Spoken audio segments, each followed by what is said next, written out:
platinum style.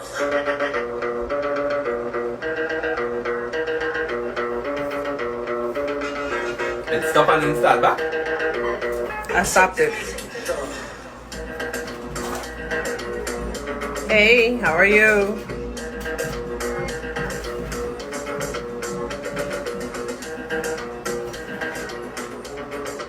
Sassy platinum style. Sassy platinum style.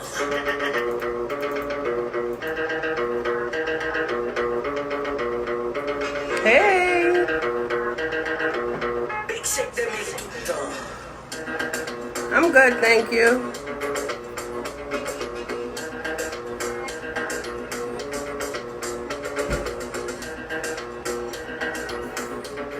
Yeah. So hey guys, it's your girl Corey Love of Corey Love Reporting, an entity of Ladybug Media Management. If you from Miami and you don't represent on Haitian Flag Day, you're not a true Miamian. So I just wanted to play some Haitian music in honor of yesterday being Haitian Flag Day. And it's Haitian Flag Day around the world, not just in Miami. So I'm just playing some tunes and y'all can listen and enjoy it while we do that. While I get myself together for you guys. So I'm going to just read a little bit about what Haitian Flag Day represents. Remember I told y'all I'm going to have different songs every time. So go ahead. Y'all know the routine. Share this out with at least 10 of your followers. Invite them on tonight. We're going to have Michelle Hill of Honey Milk Company. She is out of Atlanta, and I'm excited to interview her tonight and find out a little bit more about her business and why she started it. She has a story behind it, so I'm excited about that. So, like I said, when y'all come in, go ahead and share this out with 10 of your followers. Tell them the reason they should join, and make sure you come back and join in with us, all right? And no, I'm not Haitian.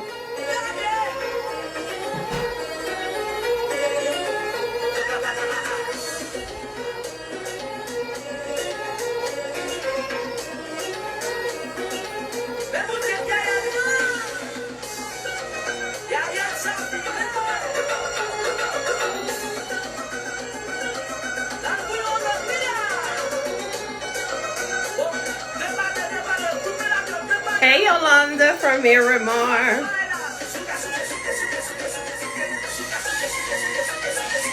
So you already know if it wasn't in COVID, what it would look like yesterday with the flags all about, right?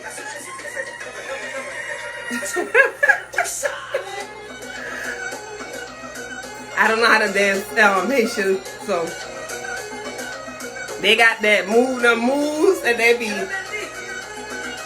I can't do it.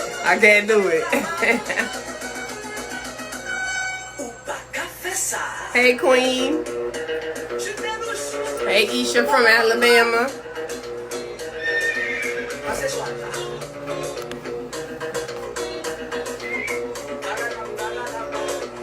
Yeah.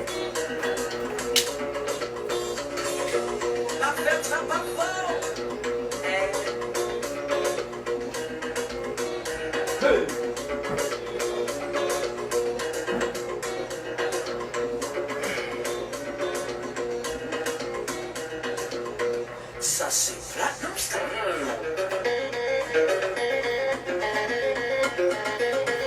Hey, Beatrice. Hey, Shanae. Yeah. Just like that. Thank you. So those of you that's joining in, if your first time following, make sure you drop your name and your location. I am Corey Love of Corey Love Reporting _ an entity of Ladybug Media Management. Every Tuesday I come on and have carefree conversations with not only business owners but individuals, and we talk about what they have going on. Typically on Tuesdays we interview entrepreneurs, and on Thursdays we have Chat with Corey, where we have unscripted conversations. Hey, Shanae, Jersey girl. All right. So you're probably wondering why I'm playing the Haitian music. Yesterday was Haitian Flag Day, and I just want to give you guys a little tidbit about why it's celebrated on May 18th. So Haitian Flag Day is the origin of the holiday began during the Haitian Revolution when the leader Toussaint Louverture was captured in 1803. They wanted to carry a flag that would represent their troops. So they pieced together pieces of a design for the official flag, and that happened on May 18. And ever since that day, May 18, 1803, it's been known as Haitian Flag Day. And you know, a lot of Haitians are very prominent, very popular here in Miami, Florida. So it's ever since I've been here over 20 years, I've seen it, I've been a part of it, and I love how they represent their culture like none other I've ever seen. Haitians and Trinidadians, they celebrate their culture. They rep really, really hard anywhere they go. So I just wanted to come on tonight and share that music with you, representing that culture. All right. So I'm gonna go ahead, and y'all already know I represent you, business owners, with your products tonight. It's so funny, guys. Let me tell you, my mail lady came today. My mail lady came today and she said, hey, no packages. I was like, oh my God, no packages. Yesterday and today I didn't get any packages, but it's fine because I know they're coming. Tonight I am representing 7 Royalty, which is a brother and sister company out of Alabama. It's at 7_Royalty. So the shirt says hustle and go harder. So make sure you check them out online. On Instagram, on Instagram, and give them some love. Make a purchase. They sell t-shirts, phone cases, and lashes. Okay, again, it's a sibling company, and you already know how I feel about the youth. So make sure y'all rep and support them. All right. Okay. All right. So I'm gonna go ahead and introduce our guest for tonight. Again, her name is Michelle Hill, and her company is Honey Milk Company, and I'm going to go ahead and put her right in.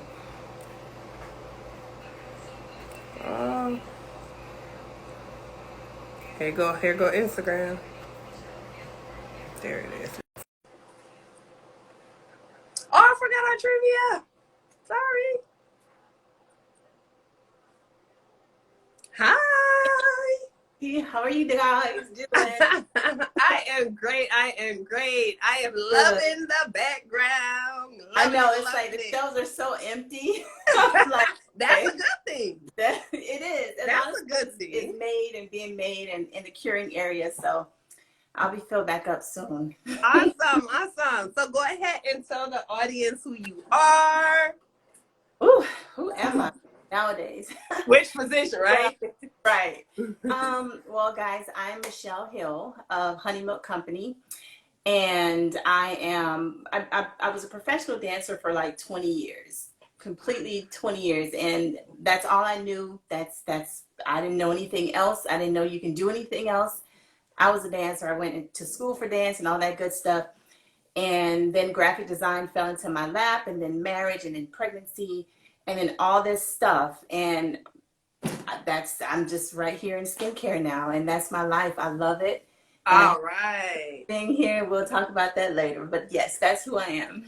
Oh wow! So you say you were a professional dancer. You weren't a fake dancer like me.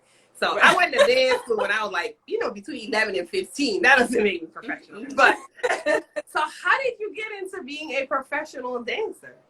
You know what? My mom, she was a dancer back in Jamaica. I didn't even know that. I didn't learn that until I was about 20 years old, when I was actually in. But I wanted to do theater at first. I started out dancing, when I went to college. But I started out dancing when I was about, professionally, 14 years old. I started dancing for rap groups. Being from Miami, everybody was a dancer. Mm-hmm. But then, that's a little girl. Right. So I went to, I was dancing and touring all over the place, just mainly our style of dance, which is urban, what we call urban funk or street dance. And then I got serious about it. And when I went away to college when I was about 18, I went to college when I was 19 because I took a year off after graduation. So I went to college, and I was so gung-ho about studying theater you know, 'cause I want to be an actress, you know. Even though I was a dancer, I didn't know anything else besides street dance. I used to see little stuff, but I was like, oh, that I could never do that. That, you know, that's not me. Right. And I walked by the dance studio and I saw them in there doing what I now know as modern dance. And I was like, oh, you can like take dance here? Oh my God. But at this time I was older. I was 19 years old. Sure, I was dancing already. My body was used to learning choreography and stuff like that. But then I went in one day, I passed by, I looked and I was watching them dance and I was just like, oh my God, I was mesmerized the way they were moving and stretching and, you know, and I was like, man, bump theater, you know, I was, yeah. Get this. I think I want to switch to dance. So I did my research and I eventually went into dance that next semester and the rest was history. So you wanted to be an actress? I wanted to, but I didn't really want to, you know, I just wanted to be famous, I think. Right. Thought that I had this quality of acting, which I still think I do. We all got a little bit of acting in us. Yeah. The funny thing was I took one semester and then I realized I couldn't stop laughing. Like if I mess up, I couldn't stop laughing. Or if somebody else messed up, I couldn't stop laughing. I'm like, I don't think this is good. I don't think I'm supposed to be so, you know, happy. That's so funny. Laughing at people when they mess up. So I was like, yeah. That might not work. Oh my goodness. So that's why you decided to go into dancing. So yeah, you said you're married, you have a son. I know that you have a son, and I'm letting them know that as well. So how did that transition happen from dancing to getting married, having a son? And, you know, we'll get to the business. Oh, my God. Very interesting question. I was just talking about this the other day because everybody always, you know, they don't see you in 5-10 years. And they're like, oh, my God, I know you're this big dancer. And I'm like, no, you know, they're like, well, what happened? You know, you were dancing was your life. And one day when I had my son, I was a high-risk pregnancy due to fibroid tumors that was growing with my child. And so, you know, first pregnancy, first child delivery. And it was crazy because 8 months after, like I had to kind of sit down. So 8 months later, I said, you know what? I talked to my husband. I was like, listen, I'm going back like this. I feel stronger than ever. I had lost weight. I was back fine. And I posted for dancers and I was going to start my dance company again. And I had people to come out for the audition. And oh my gosh, it was just, when I tell you I was amazing that day, like I was amazing demonstrating and showing them, and my extensions were out here and my spread, like I was a phenomenal dancer all of a sudden. And this was after my son. Okay. Well, I kept hearing the sound of my son over in the corner. My husband at the time, he didn't want to take him out of the dance studio, out of the room. And I kept hearing this baby and the crying and the upset, like he wanted to get down. He wanted to come to mommy. I'm just like, whoa, this is a completely new dynamic. I'm not to this. I don't think I can do this. Oh, wow. Be a mom or be a dancer. I don't think I can do this anymore. And so that was the day. Gosh, that was like 2000 and maybe 2009, I think 2009, 2010. That was the day I was like, you know what? Gotta put him first. Over. And I selected dancers and everything, but during the whole, like I wanted to stop right there, just say, you know what, y'all, I can't do this. I'm sorry. But I was like, no, let me think this through. And so about a week later, I emailed all the dancers. I said, listen, the company, we're going through something right now. We're just not going to, we're going to have to postpone. And I never contacted them again. I never picked up with dance until maybe about 2016 or something like that. And even then it was just like, you were so long gone from it. Yeah. And it was just, it didn't feel right anymore. And I was just like, nah, I don't want to do this. And how old is your son now? He's 12. He just turned 12 2 days ago. So yeah. Happy belated. Not too far. Do you think you would ever want to do it now that he's a little bit older? I don't know, on top of the company as well. Well, I do still want to dance, but not, of course, not professionally. Because I'm 42 now, Mhm. and You still got it, girl. Trust me, you don't lose it. and, it's still there. But I know that with dance, it takes a lot of conditioning. Because I was a classically trained dancer. I did ballet, I did modern, I did jazz. Like I was in class, warming up and extending my technique and focusing on perfecting a technique. Okay. And so it's not just, oh, let's get up and, it's not that. It's training and it's a whole art to it. Exactly. So I just don't feel like it. Imagine me. So that means I can't go back. I'm 44. I danced between 11 and 15. I'm long gone. If you think you are, imagine me. Oh my gosh. So now that you have him, right, and that made you, that day you were like, okay, I gotta be a mom. I can't balance both. How was that transition going into, okay, now I'm full-blown mommy? Right. I think I fell into like a slight depression. It just I felt like I was selling out to myself, because I was a dancer for so many years.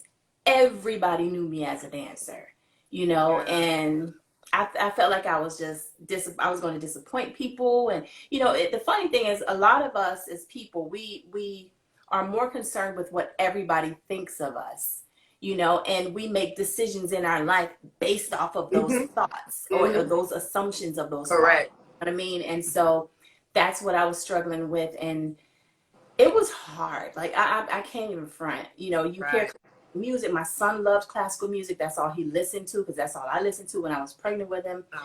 So, but dealing with him was a bigger, it was because of the time of from the time he was diagnosed and all that stuff, going and going and going. It's like dance just got further and further away from my mind. But the transition itself was hard.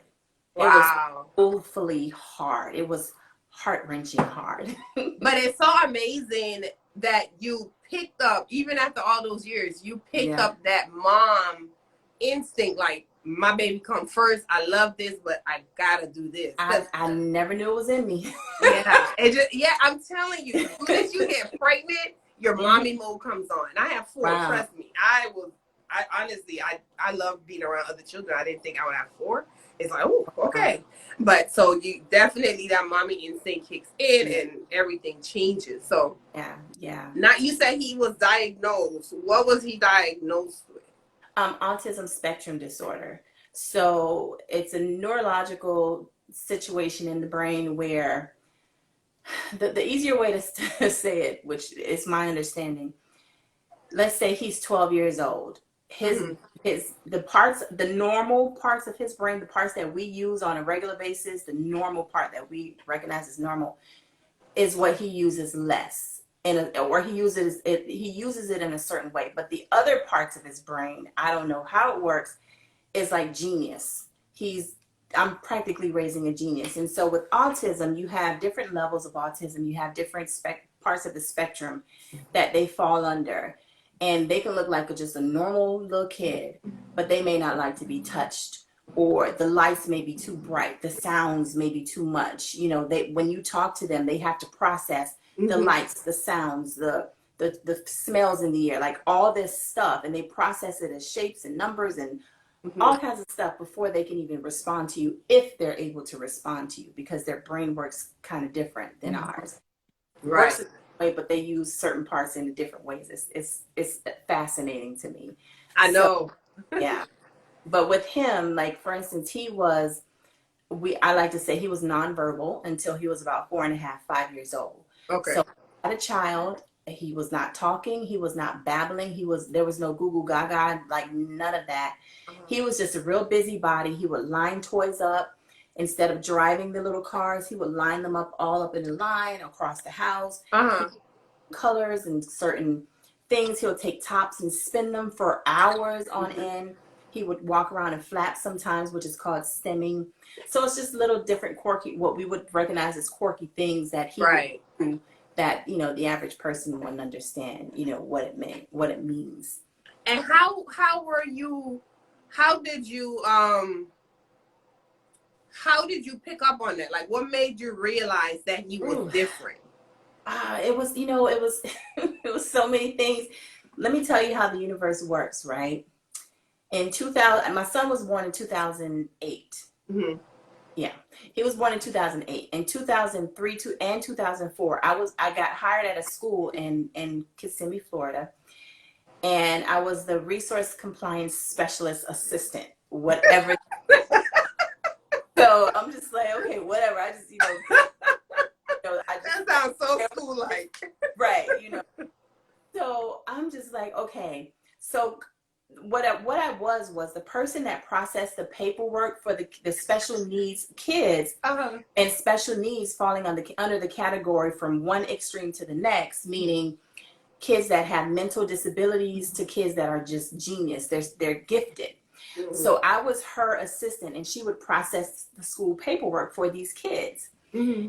And there was this thing called autism. And I'm like, what the hell is autism? I wanted to make sure, act like I knew what it was. So I would go and I had the job already, but I'm like, but these kids look normal. They don't look like, what we would say retarded. They don't look funny or special. They look like normal kids. Mm-hmm. But they don't talk, or they're doing the same thing over and over and over, or they have these little quirky movements, and they're walking on their some of them walking on their tippy toes, or a lot of them don't want to give you eye contact, and a lot of them don't speak. So I'm like, well, what is autism? I've never heard of this in my life. Right. And so this was way before my son, and so I researched it, and I come to love these children. I'm just like, these aren't normal kids. These are genius kids. Watching them or observing them in the classrooms, I'm just like this one kid, he was drawing every day. Every day I would go in the classroom to visit. This one kid, he was super tall, young, but he was super tall. But he would be drawing the same thing every day. It looked like a blueprint to a building. Like, how you see the blueprint in the pictures, and people, they do their thing looking at this diagram of something. Well, this kid was drawing. So one day, something told me to ask him, hey, Timmy, what are you drawing today? He goes, oh, this is the hospital. He would never look me in my eyes. He goes, oh, this is the hospital on Oak Street, which was right around the corner.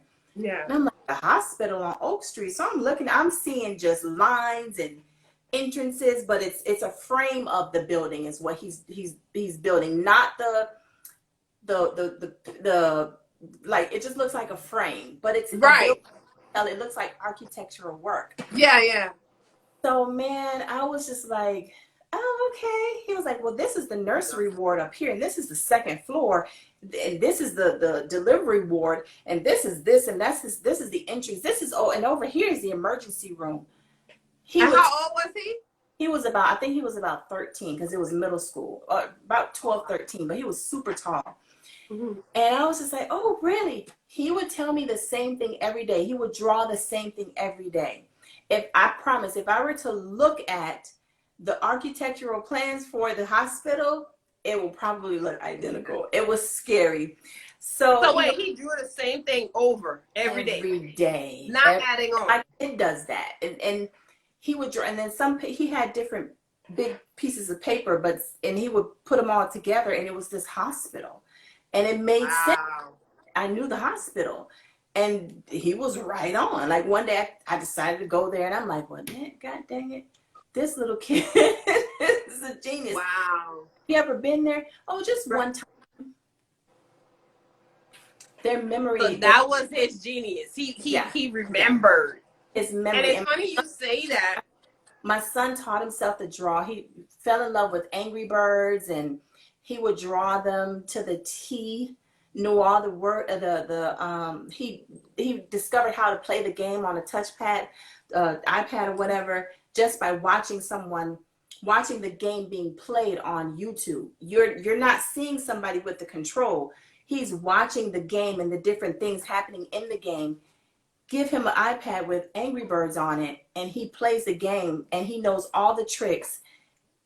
Yeah. And you know what? Earlier you said, because my master's is in special education. Mm-hmm. So I love that you said they're geniuses, because Yeah. a lot of people look at them and Mhm. they're like, what's wrong? He's special. Like he Right, like you said, retarded. You know, I get offended when Right. they say retarded, because Right. they're not retarded. They're special. They're They're different. very special, And man. every autistic child I have ever been around, they were Mhm. either skilled in math, because they have an eye for things and they have an Yeah. ear for things. So it's Yeah. either they can play music by Yeah. just listening to it, Just or their math skills are, they can be physicists if they had, you know, the other parts that go with everything. But I'm Right. glad that you said that they're geniuses, Yeah. because They're my geniuses. husband has a stepsister that Mm-hmm. she's grown now. She's probably 30 something, but she used to always walk with this magazine. Every Mhm. time she walk in a magazine, she'll just hit it. And don't go in Yeah. a room with a fan. Her eyes, Right. she doesn't need the fan. Wow. Like she will stare. She will talk, but like you said, she didn't want you to touch her. You Yeah. couldn't get loud, because if you get loud, she literally will like Spectrum. cover Yep. her head. Like Yeah. they don't like noises, but she Mhm. was so smart. Like she was so Yeah. good at math. Yeah. It was mind blowing. But Yeah. you know, she can't really explain it to you. She'll look at it and Right. take the book from her sister. Her Mhm. sister was younger than her. She was in like 5th or 6th grade. And Yeah. she take the book from her and she'll do it and pass it back to her. Like, and I used to laugh because I was like, what is she trying to say? You slow? Right. It was funny to us. But they're That's exactly how you like treat me. Lana said, their intellectual is it's amazing. And It's mind blowing. It So that's is. just like the right and left brain. Like yeah. I don't know which side it is for them, but Yeah. it's over the top. They don't even use the right nor the left. There's something else in the back or something. Yeah, because you know it's 4 parts to the brain. Right. So yeah. Right. But, and so Yeah. how now would you have it from dancer to mom, and then you that's so, and that was in 2008, and you had him when? In 2008. 2008. Yeah, 2008. He was born. Yep. So that's amazing. I'm telling you. And then And you were ready. He set you up. You know, I think I need to write a book. There's so many nuggets of my story with him. Like even when I was tired of carrying him because I was filled with the big fibroids. He was using the fibroids as pillows. And he was this little old thing inside of me, but I had these fibroids growing with him and competing for his blood supply. So it was crazy. Yeah. And that's what happens. They grow with the baby. Like they're competing for the blood supply. And they weigh. I had surgery. I had a couple of them. So I know. So I can't imagine being pregnant with them. Yeah.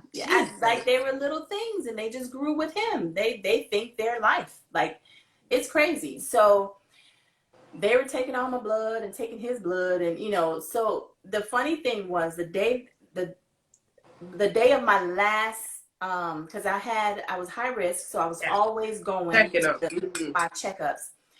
Like every 2 weeks I had a checkup. So the last one I was like, listen, I talked to my husband the night before. I said, listen, I am tired. I can't carry him no more. He's grown. Right along with it. He's big enough. But take them out of. He gotta come out. Right. Somebody gotta come out. So, and then the funny thing was, 7 months prior, my sister, she got her labor induced, but she pushed hers out. She got her labor induced. So I was like, man, Nikki did it. I can do it too. They're gonna have to cut me open and take them out anyway. So let's just do it. So he was like, okay, well, you sure is it safe? Yes, it's safe. Right. As long as he comes out and he's fine. So funny thing was, I went to the appointment and I'm just running my mouth. I'm just talking to my husband. I'm just talking and telling him this and da da da da da. And she was, they first thing they do is they weigh you and they sit you down, take your pressure and all that. Mm-hmm. So she weighed me and I'm just talking and running my mouth. And she sat me down. She's like, okay, let's take your pressure. So she took my pressure. My pressure was like 198 over 200 and something. It was crazy. 3 digit. So she's like, are you kidding me? Right. She said, oh my, wait, hold up. We have to admit you. I said, admit me for what? She said, girl, your blood pressure is such and such over such and such. She said, you're in hypertension. I said, what that mean? I feel just fine. Yeah. So you didn't feel that? I didn't feel nothing. I felt absolutely fine. That's almost stroke right there. Right. So, so I developed preeclampsia, and I had preeclampsia and didn't know it. So preeclampsia, one of the ways that mothers die on. I know. Mm-hmm. So because of the fibroids, they put me in preeclampsia or hypertension. So we had to walk. So they had to admit me. We had to walk all the way across the hospital. I was like, can somebody like drive us over there? So we walked to the other. We were in the clinic, but I had to go over to Winnie Palmer Hospital in Orlando. So we walked, and I walked. That's where you had yours? Yeah, I have two girls. I had one in Arnold Palmer and one in Winnie Palmer. Really? Yeah. Oh, Remember they were building Winnie Palmer? I love it. Listen, that place will make you want to go back and have more babies. Right. I did not want to go home. They were so amazing. Yeah. So, they admitted me and my husband had to go get my bag and all this stuff because, I was supposed to go back home.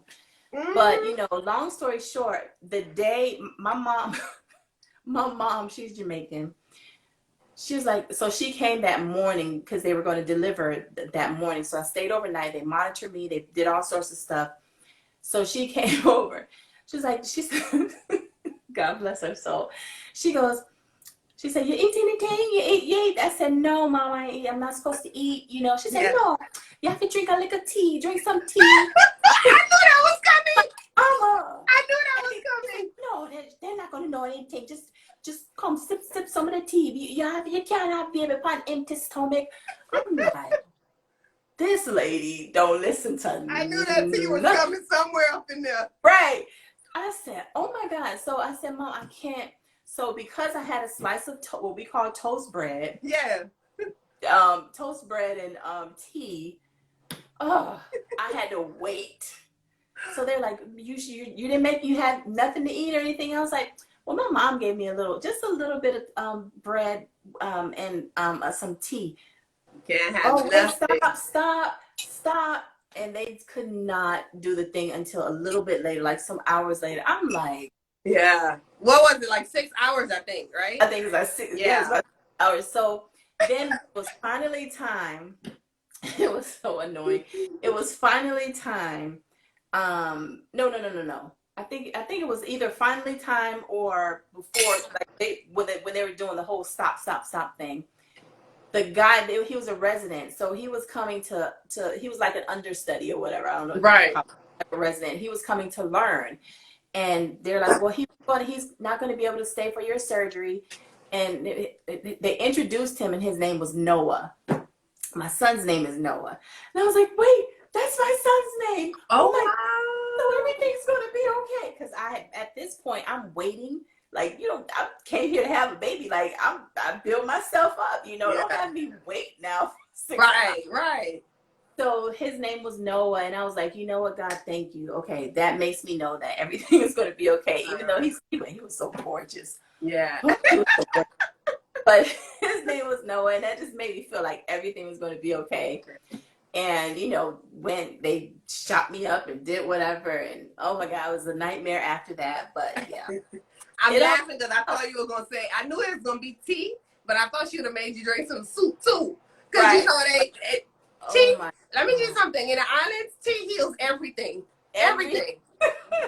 I got pneumonia, drink tea. My neck hurt, drink tea.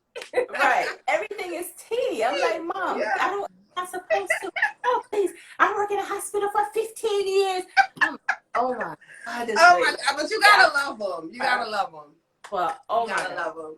Lord, she didn't care. Like, she didn't listen to anything. Yeah, they don't. I'm having a whole baby. I'm about to go on this table and risk my life. Right.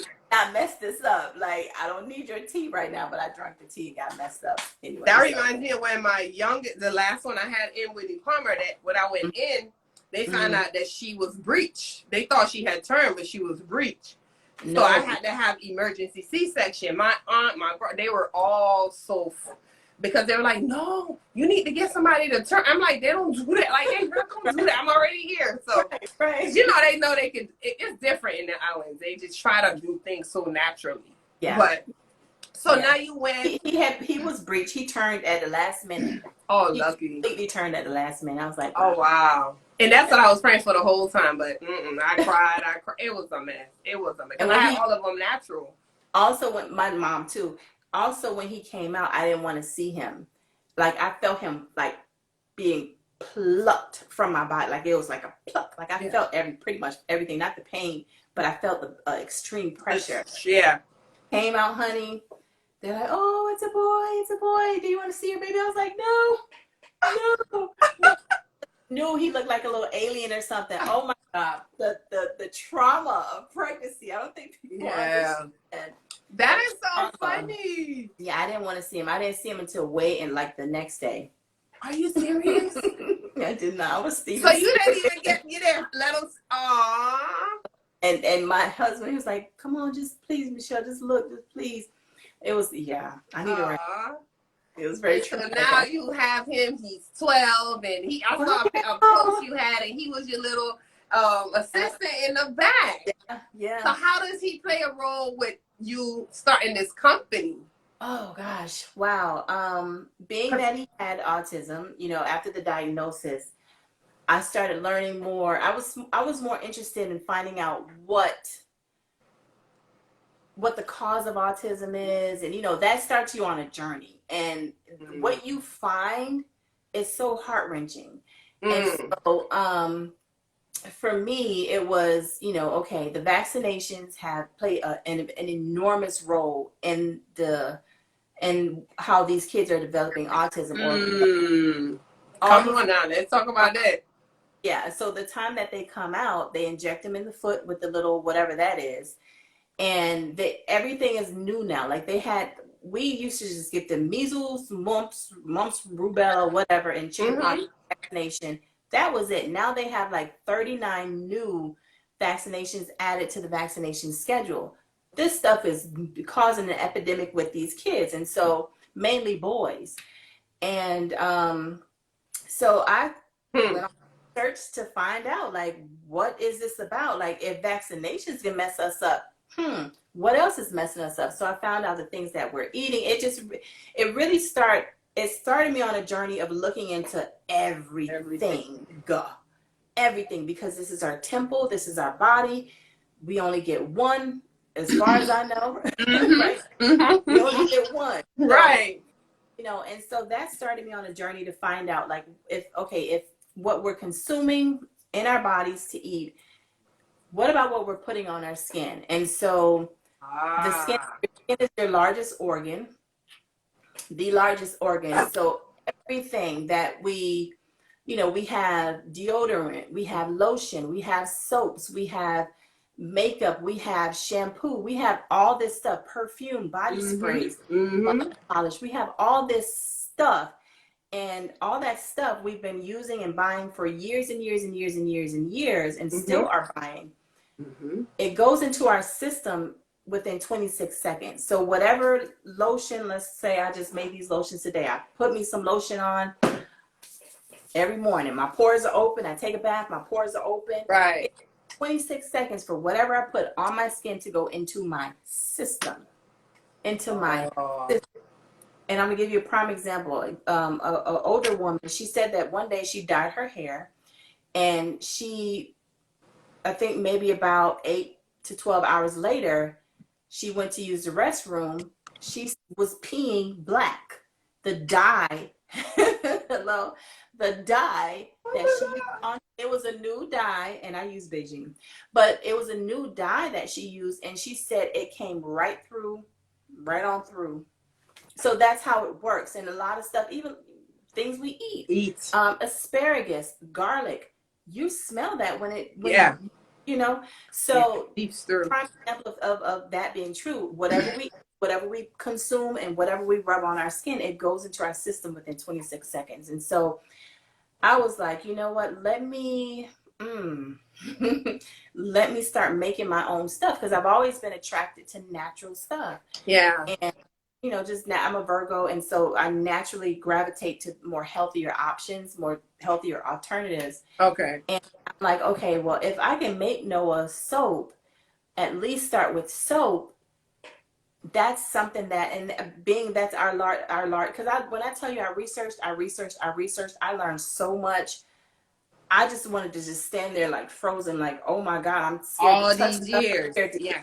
all these years, stuff just accumulating in my body, and holy moly. So, And it's worse now. It's so much. Way worse. So 10 much. times worse. Oh my God, it's so frightening.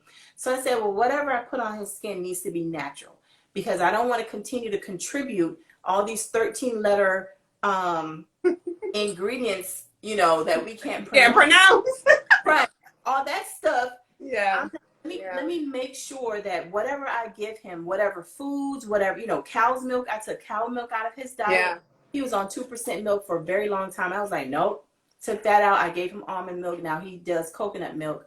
And like a whole bunch of stuff. There's a lot of stuff he does not eat because he has texture issues. He doesn't like certain textures. Right. Crazy, because I stopped eating meat and rice when I was pregnant with him. But anyway, so may not have anything to do with autism. But so I said, that is the one thing I can at least contribute to my son, on top of any supplements that I want to give him to help cleanse his blood and start getting these toxins and stuff out of his system and keep it out of his system. And so that's how my company was born, just out of pure necessity. Like this, I have to do this. This is what makes sense. And if all I use on him right now is soap, I barely use lotion because he had the prettiest little skin. And started using the soap. I didn't need lotion for him, which was weird to me at the time because I didn't understand soap making. But what happens with soap making is the natural glycerin that it's a byproduct of natural soap making. It's the soap. It's going to naturally moisturize his skin. And so I didn't need lotions for him. And so all that extra stuff I didn't need, because at that time I couldn't make lotion. I didn't know how to. Right. So it was just primarily the soap, But I just saw even just the little things that I did is once I started doing those things, that's when he started to develop more. And I don't know if it's a coincidence. I don't know if it's because of what I was doing by taking certain foods out of his diet. Definitely. I don't know, but it worked. Sure. And that's something I've always told my parents, because like I said, I think that I was a teacher for 20 years, and a lot of times I would have to sign papers for children to get tested for ADHD. Yeah. And the parents would be like, I don't know what to do. And I'm like, well, why he don't act up with me? Like, he doesn't act up in class. So what's the problem? Not to say that, like, I'm whoever. Well, no, it happens. Yeah. Because I told them, well, stop giving them Fruit Loops. Right. Pebbles. Like you're saying now. Yeah. All those dyes, like, that's mind-blowing that happened on her. The dye. So that what you did, the change in his eating, trust me, that's definitely the a big role. And oh my God. It's definitely a big role. So I'm just so amazed. So tell us about your products, some of the products. We know the soap is good, obviously. So that's why your skin is always glowing. Like, oh my God. Tell us about some of these products. My parents Jamaican. Like, no, girl, your skincare products. I'm like, no, my parents are Jamaican. They, but anyway. Right. But so it really just started with soaps. I honestly, I didn't want anybody to know about them. Like, literally, I was so ashamed of making soaps. I don't know why. Really? Yes, and so I have a story behind that too. When did you start? But 2000. I actually started 2010 or 2011, but the company didn't open until about November 2012 on my dad's birthday. So the funny thing was, once I started, my mom, and I tell this story all the time. You may have heard it before, but my mom came home with a bag of this big black garbage bag that was halfway ripped with all these books. So the story is, somebody was getting thrown out of their house. We were living in Kissimmee, Florida at the time. Somebody was got thrown out of their house. And, back then they would put the stuff on the curb. Yeah. Hey, free for everybody. Ain't our emails or our letters. We got our house. So Mama went through the people's stuff and found this bag of books. So she knew I love books. And so she comes home with this bag of books, and she's like, here, Shelly, look through the bag and see if you want anything. I'm like, what is that? She's like, some books. She said, me know you love books, so look through the bag. Okay. So I sat there for a minute. I was bored, and I was like, okay, let me just look through this bag because she's gonna keep telling me to look through the bag. Yeah. So let me go ahead and knock it out. So I got this one book. I was like, oh, this looks interesting. So I put it down. Then the second book that I picked up, and I should have had it. Oh, you still have it? Oh yes, honey. That book. Oh, wow. Let me show you. So the second book, it was this book here called Natural Soap Making. So I pulled it out, and I was like, natural soap making? Yeah. You can make your own soap? Yeah. This book I read, and it's literally not, it's just pictures and Right. little stuff. I made one recipe out of here in 4 years. So I pretty much read it for 4 years. I got this probably in 2009, I think. And then I read it for about 2 years. I would say 4 years. Right. 4 years. So I had it, and I would just keep going through it and reading it over and over, highlighting stuff and I got a notebook, and I was writing down things and just trying to teach myself this concept of making my own stuff. Right. And I'm just like, God, like, I don't think I could really do this, but it looks so easy. But the thing was, I didn't have stuff. I didn't have money back then. I didn't have materials. So I would just get little things, and, my mom would give me little things here and there. Right. So one day, this lady was selling something on Craigslist. I started looking for soap making supplies, excuse me. Mm-hmm. And this young lady, she was pregnant, and her ad was like, I'm not, doing soap making anymore. I'm pregnant. I'm selling this whole bin for $50. And she had all her soap making supplies in there. So my mom went with me to go and buy this bin from this lady. And we went and got it. And I was like, oh my God, my first. Wow, you got excited then. My stuff, was goofy about it. So, because, I was green. I was completely green to the whole thing. Yeah. So, it started with soap, and my mom one day, so I finally, about after 2.5 years, I made my first batch, but I didn't tell anybody. Everybody was gone from the house at my time. And and when I say I took my time, I took my time. Mm-hmm. Took my time, and I made this, it was a tangerine soap. Mm-hmm. And it smelled amazing. So I hid it up in my closet, on my side of the closet. Whole room, so my husband wouldn't see it and ask me questions and be nosy, because I didn't want to talk about it. Right, guys? Take it. I don't want to talk about it. Let's not talk about it. So right. I hid it, and people would come over and, oh my God, your house smells so good. Like, what is this smell? It smells like oranges. I'm like, oh, it's an air freshener. Some air freshener Sean uses, my ex-husband. So I would not tell anybody that it was the soap that I made. So I had a roommate at the time. She was like, girl, you got it smelling good up in here. What is that? What is that? What is that? Oh my God. And she's like, that ain't no air freshener, girl. And so she beat it out of me. And She said she beat it out. I was like, she beat it out because she just would not shut up. So I told her it was soap. And she was like, you made it. Oh my God. Let me see.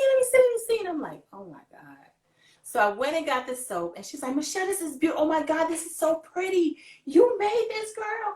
This is why every day I come home, the house smelling good. So the next person that comes by, surprised. No, my mom, I finally broke down and I told my mom, because she kept asking, what is that smell? And I'm like, well, it's some soap I made. She said, you make soap? Oh, you make soap? Yeah, you know if it makes soap. I'm like, oh God, it's okay, Mom. I made soap. You want to see it? So she saw the soap. She said, so she tried it, and she's like, oh my God, this is real soap. Oh, shucks. I'm sorry. Hold on. She was like, She said, this is real soap. Like, No, Mom, just play. this is real soap. Wrong pipe. Uh-oh. Get some water. This ain't working. So make sure y'all follow Honey Milk Company. I have purpose. That is my I have purpose soap. Yes. They're just you making them. It's like, so look, guys. it's therapeutic. I absolutely love it. So that was me spraying the top of the soap. Mm-hmm. So so she took home a batch. By then I had made another batch of cinnamon soap. So I had the tangerine soap, and I had the cinnamon soap, and I had all these little bars. So she took some home or whatever, and she hadn't shared it with the whole of Kissimmee, telling everybody her. You already know. Right? She be, oh my God, my time. So, so she was like, Right. so one day I get a doorbell. My mom was there earlier that day.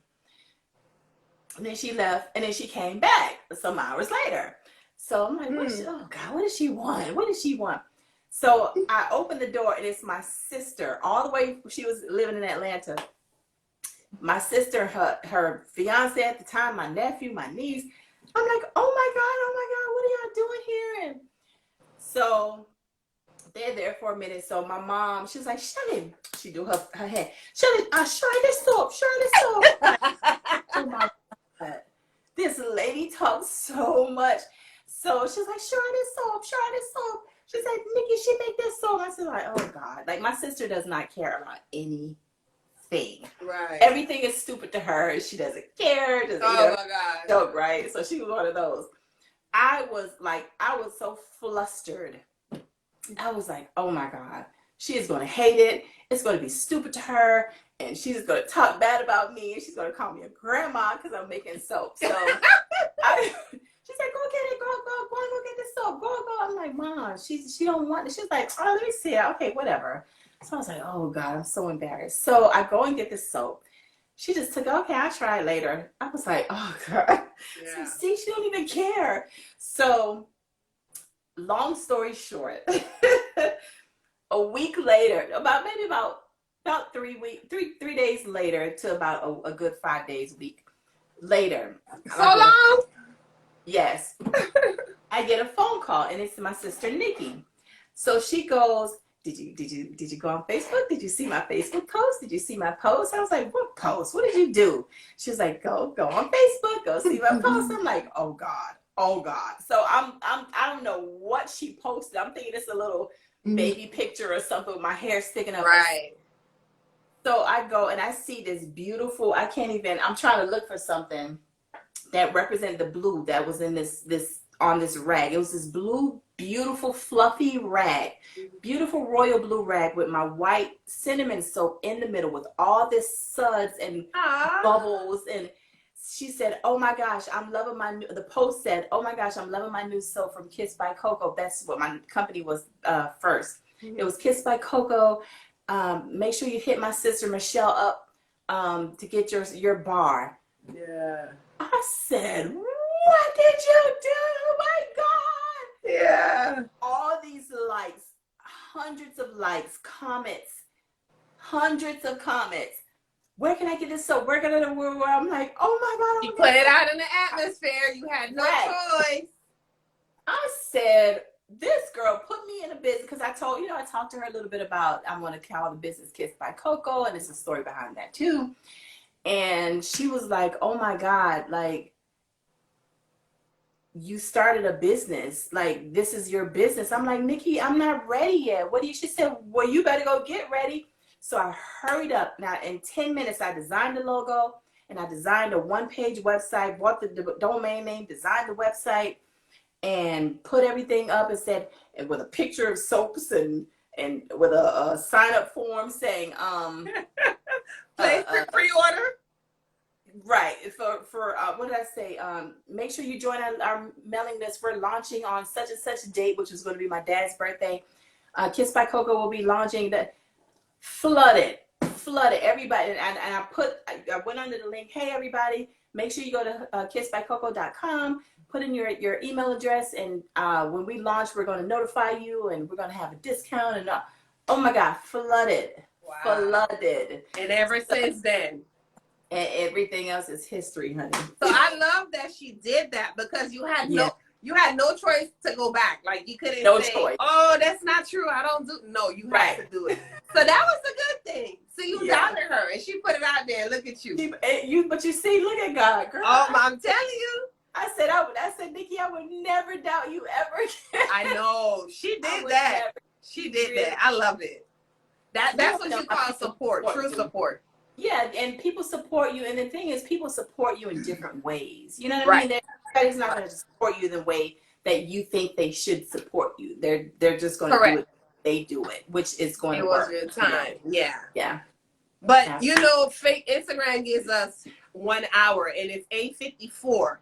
So Mhm. I don't know how we're gonna do this in 6 minutes, but I usually do a trivia would you rather at the end. But I really want you to, and maybe you can send it to me and I can post it. Like, what would you suggest that we get as a first package, or like I know you have the soaps and everything. So like, what would you like, a sampler or something? Something like that. I know people are going to like the products because they're like, it's going to be like what they've never experienced. So I always tell them to get a bar of soap, get a body butter, and or a lotion. If you're having problems with skincare, or facial, get the skincare stuff, but anything in skincare is going to work. But I always, at least, the first thing you should always try is at least She said buy everything. one of the soaps and one of the Body butter. Okay, I'm definitely gonna do that. So we have a quick question. I don't want to say quick. I mean, if we have to go out and come back, we'll do that.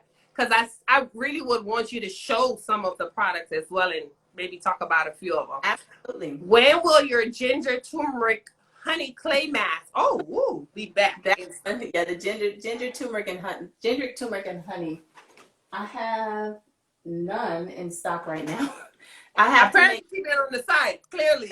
Right. That one sells out. And make sure you guys follow her Honey Milk Company. I love my soaps and the eczema butter for my daughter. Oh wow, that's awesome.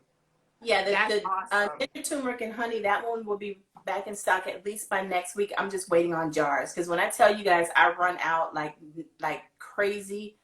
And then what's been happening is the shortages of bottles and jars has just been ridiculous because everybody's trying to make their own thing. Everybody's at home, yeah.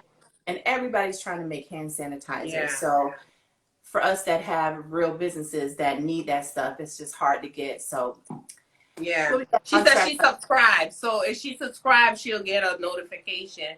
Absolutely. I'm sure. Does anybody else have any other questions?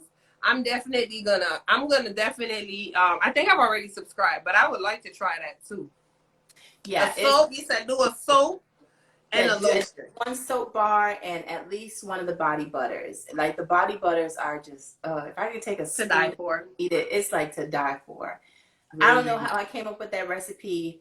And all three of them have a little bit of variation, but my goodness. It's like, which one's your favorite? Like which? I mean, all of them are, but like. Well, no, not all of them. I can't say that. Okay, my favorite. Let me see.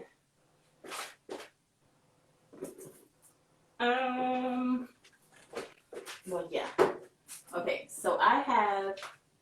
Guys, what I'm gonna do while she gets that together, so when she comes back, what I'm gonna do is I'm gonna come out, Michelle, and come back in so that it doesn't cut us off and we lose it. Okay. Yeah, so let me come off and come back right on because see now it's telling me the time is on. So I'm gonna do that and y'all join us. Come right back, okay?